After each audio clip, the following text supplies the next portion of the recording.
The city will be replacing more than 30 miles of aging water pipes over the next 20 years. What does this mean? How will it affect your neighborhood, your water, and your water bill?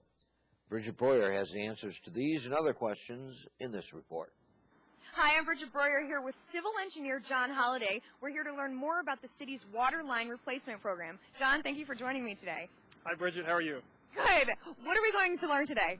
Well, I want to bring you out to Lewis Avenue to show you an active construction project, one of our water main replacement program projects.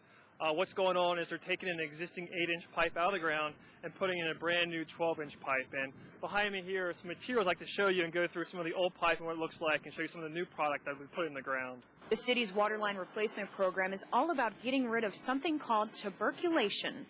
Bridget, this is an example of some tuberculation that came off some of these older pipes.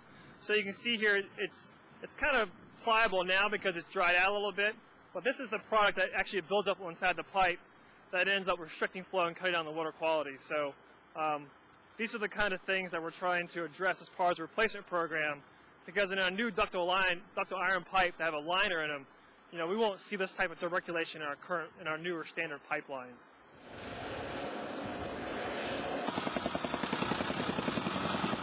The real main goal of the project is twofold.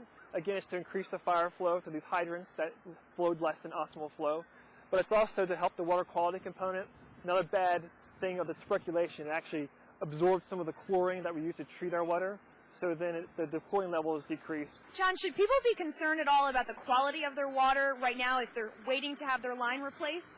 Rockville does, we do sampling every month. We have about 30 sampling stations that spread out throughout the city. We take random samples from 25 of those stations twice a month, and we report that information to the state.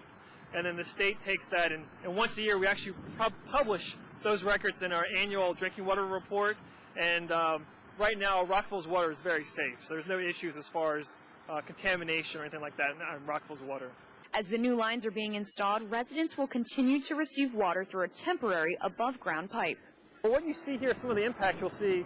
For example, while the new pipe is being installed, the old pipe is no longer in service. So they install these temporary bypass lines, which is the blue PVC on the street. Those temporary bypass lines are conveying the water to the residents during this construction.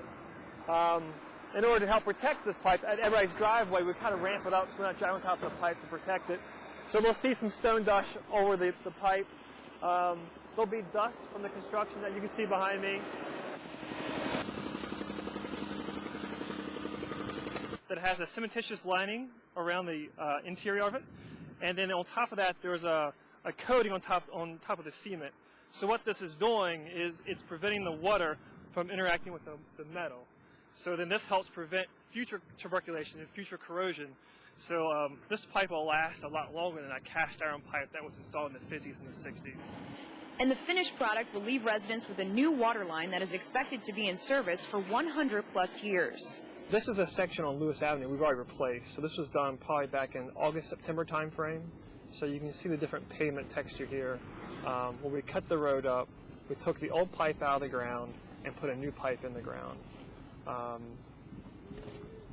And you can see that the pavement surface is a little rough. This is some of the impacts the residents will see after construction. This is a kind of rough surface. And our goal is within a year after completing construction is to follow up behind with our asphalt maintenance contract to have them finish surface the road. We'll be bringing you more updates on this program in the future, but for more information now about the city's water line replacement program, go online to rockvillemd.gov/residents/water or call John Holliday at 240-314-8526.